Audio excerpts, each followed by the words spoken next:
Mesdames, Messieurs, bonsoir et bienvenue à cette édition de nos informations dont voici la charpente. Les guépards du Bénin et les guêpes du Rwanda ont joué hier au stade Pelé Stadium de Kigali dans le cadre de la 4e journée des éliminatoires de la Coupe d'Afrique des Nations Côte d'Ivoire 2023. Un match très décisif pour les deux formations. Vous aurez le point dans cette édition. Et puis, le Conseil des ministres de ce mercredi 29 mars 2023 s'est tenu sous la présence effective du chef de l'État, le président Patrice Talon. D'importantes décisions ont été prises, notamment l'adoption des décrets d'application fixant les régions. Vous aurez le point avec le porte-parole du gouvernement dans cette édition. Bonne nouvelle pour les étudiants béninois. Le gouvernement du Bénin a décidé de primer les meilleurs étudiants dans les universités publiques.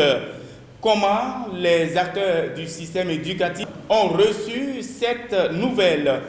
À suivre le doyen de la faculté des droits et sciences politiques de l'université de Parakou, Mokhtar Adamou, dans cette édition.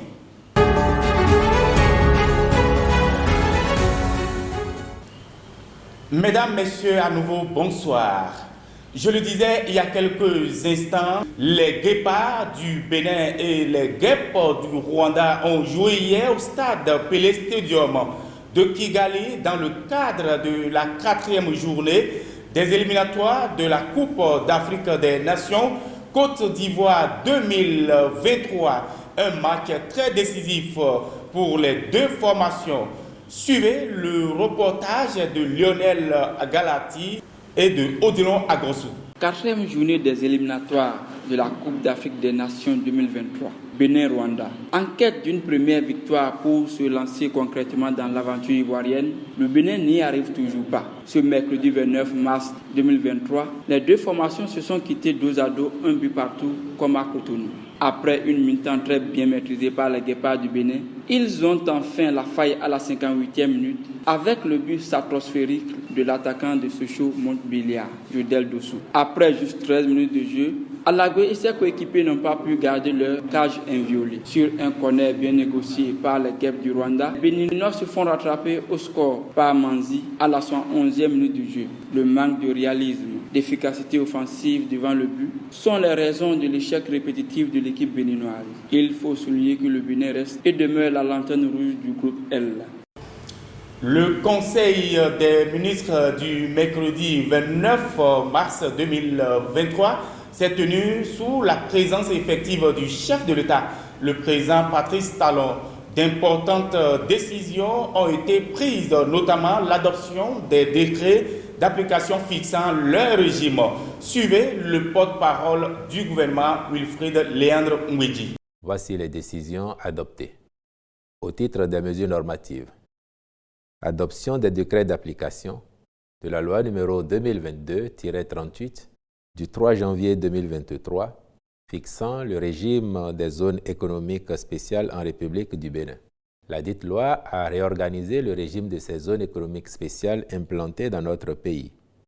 L'objectif poursuivi est de les rendre plus compétitives, attractives et pourvoyeuses d'emplois.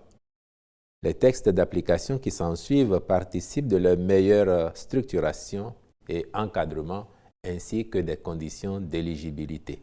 Ils apportent également des réponses sur les avantages ou exonérations accordées en précisant les facilités qu'offrent l'État et les organes d'administration créés à cet effet. Le gouvernement du Bénin veut primer les meilleurs étudiants dans les universités publiques du Bénin. Comment les acteurs du système éducatif ont accueilli la nouvelle? Suivez la réaction du doyen de la faculté des droits et sciences politiques de l'université de Parakou, le professeur Mokhtar Adamou. C'est un reportage de Mohamed Zimé, Sadirou Tawima et de Claude Torsou. C'est une bonne nouvelle pour les étudiants des universités publiques du Bénin. Le gouvernement a décidé de primer les meilleurs étudiants afin de promouvoir l'excellence dans l'enseignement supérieur. La nouvelle a été annoncée aux étudiants lors de la célébration de la Journée internationale des droits de la femme organisée par le réseau des femmes leaders de l'Atakora Refela et l'Union des ressortissants de l'Atakora Liura par le douanier de la faculté des droits et sciences politiques à l'université de Parakou, professeur Mokhtar Adam. Il y a de cela quelques jours, a demandé qu'on lui envoie la liste des meilleurs étudiants afin que ces étudiants soient primés à avoir les smartphones, les ordinateurs pour pouvoir être connectés avec le monde. Je crois que la responsabilité pèse également sur les jeunes. Il faut qu'ils travaillent parce que, comme vous allez le constater, les plus brillants ont toujours leur chance pour pouvoir travailler. Mesdames, Messieurs, c'est tout pour cette édition de nos informations. Merci de nous avoir suivis chez vous. On se retrouve demain.